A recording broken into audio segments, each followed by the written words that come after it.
I'm going to show you what I'm doing here. So I started with this. The other day I decided we're doing this thing on the Flip Challenge for Koala to sample kitchen stuff, whatever. So I sampled myself sharpening a knife, which is kind of dangerous, by the way. Don't do that. But I had some help. So I sampled myself sharpening a knife. And let me see if I can play the sample.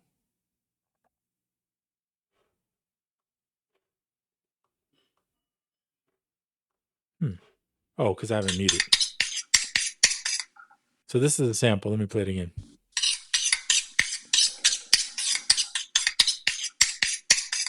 That was pretty fast too. I wouldn't do that on a normal basis. Anyway, this is Life, XLN Audio's Life. You can sample things on your phone and then it saves it in like a little cloud, and then you bring it up in here and you can manipulate it and make randomize sounds and adjust the syncopation and the some symmetry and the density of it and the sound variation. So many cool things. You can see it all right here. So what I did was I made two presets. So this is the first one. Sounds. Let's see if I can make it play.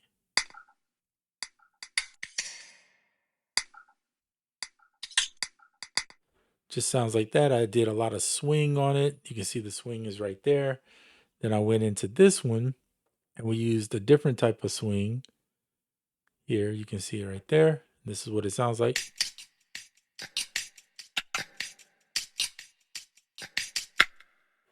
Okay. If you click this button here, it allows you to export or render it as a wave. You can do different sources here or get all the stems. I just do it as a wave. And then if you want to save these presets, you can save the beat. You can put something random in there. Dull Harbor, that's funny. We'll take that. Same thing here. Save this one. We'll do a random. That's interesting. Don't want that one. I don't know what that means, but I'm going to click off Frosty Island, really. Okay, we'll keep that. Whatever. So now if you go in your sources, you'll see I have some save presets for that one. And you can make as many as you want. So that's that. So then I just pull my files down here and I usually mute this and just keep the wave audio files because it's a little bit easier if I just want to mess with the audio. Then I went to the drums and I grabbed this thumper kit that I have in here and use this funk preset, which I'm going to pull over here. And what I'm going to do is turn this off. I mean, don't turn that off, and then we're just going to duplicate that out just for right now. So then I had this. Let me turn these two off.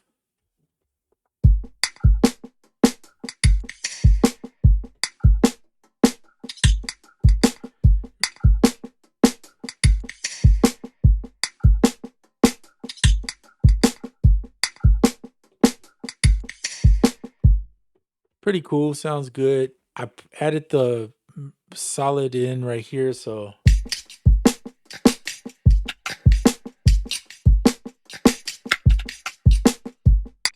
pretty cool. So that's there. Now this, I thought about going in and just doing a reverse on it, which I still may do. Let's try it out. Don't like it. We're gonna go back to where it was. Okay, there we go. So we're gonna leave it the way it is. I like it the way it is. You can make other variations if you want using Life, which is pretty cool. And then now we're gonna add in I wanted to use the ARP. I never use an ARP. For some reason I just wanted to try to use an ARP. So I did some Rhodes, which you guys can see right here. This is the suitcase. And it sounds like this.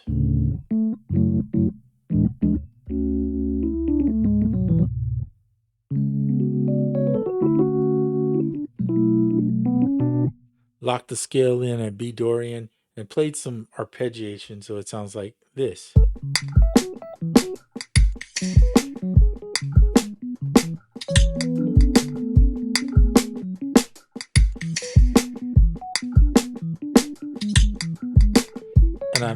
mutated the art.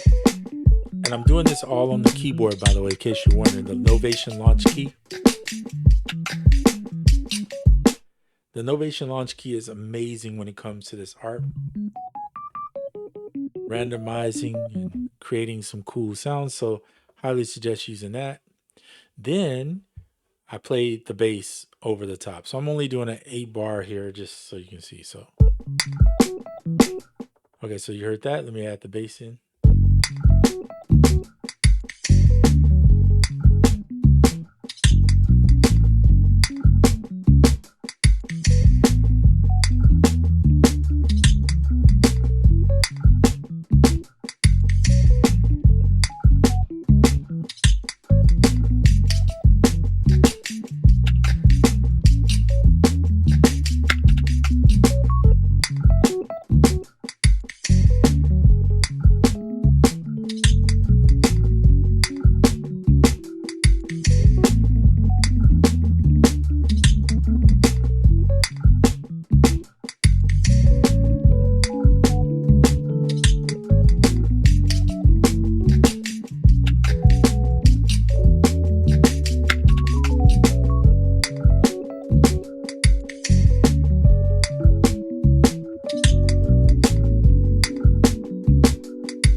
There you go. So really simple.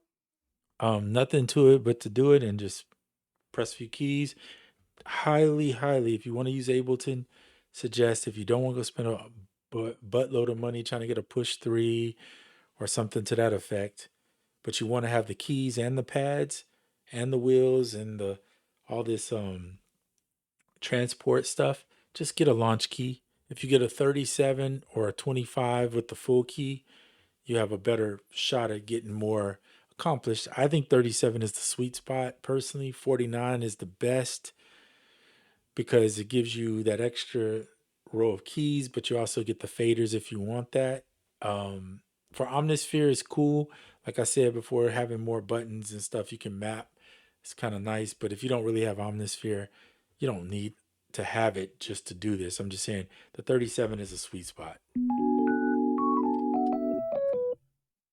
So now we have.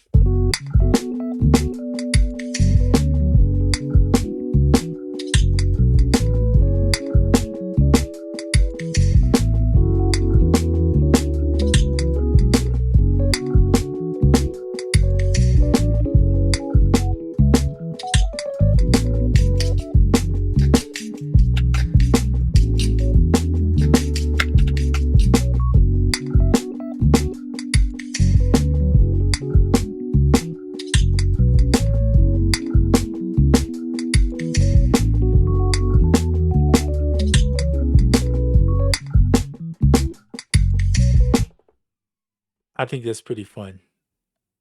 And mind you, I did this in like 10 minutes before I remembered, hey, I should really video this one. So then I stopped, literally had all this stuff that you see here done in like 10 minutes and then jumped back into it.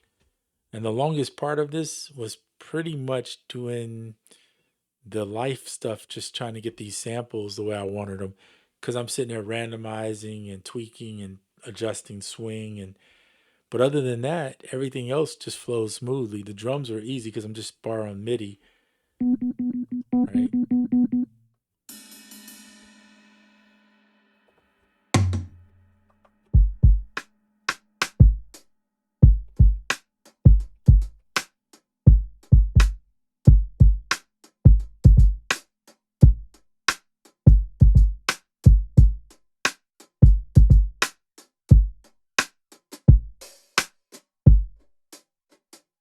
There you go. Simple stuff, but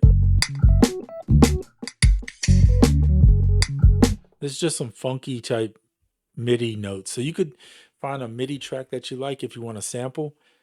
Take that sample of the drum break or whatever and just strip the MIDI from it by right clicking on it. Like let's say you have something like this, you right click on it and go convert drums to new MIDI track. That's any song, right? Anything you have. Then take those drums and drop them into a drum kit on Addictive drums and you get some cool.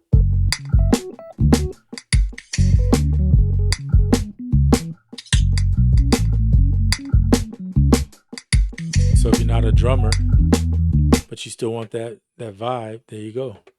And if you look here, you can see this is a I think I got this from free from Sidebrain. But this right here is the Addictive drum, like a rack. They don't give you this. Usually you just have this, but you can see he made an instrument rack. And the purpose of doing this was so that you could go in and see where your list of drums are actually hitting at. So if you hit this little arrow here,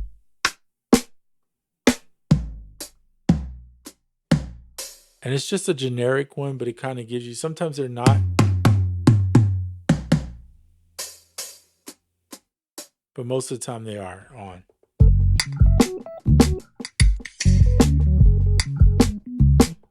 There you go. Just as simple as that. Now you got like a little 16 bar. You could go in and tweak it a little bit more, maybe change some drums, add a fill here or there, and then maybe play those chords that I like.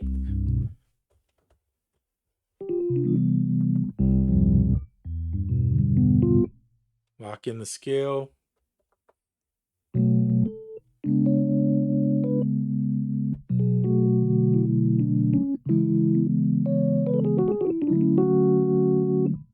Come up with an intro, and then you can have your song pretty much laid down.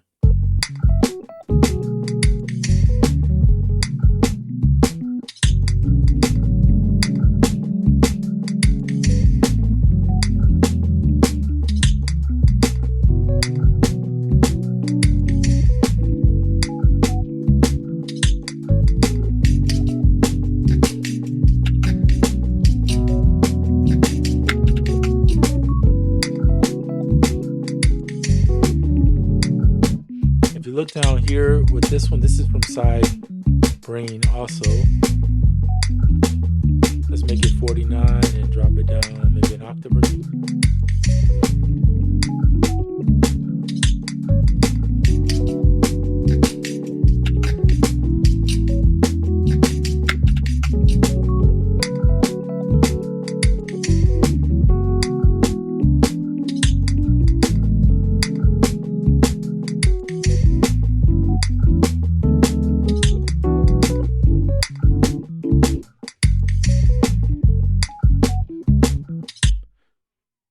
There you go.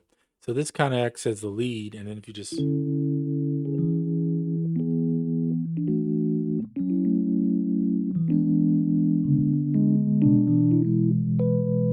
layer some chords in there, now you have a full song. That's it for this video. It was fun. Just wanted to show you guys a little music making, and I'll see you on the next one.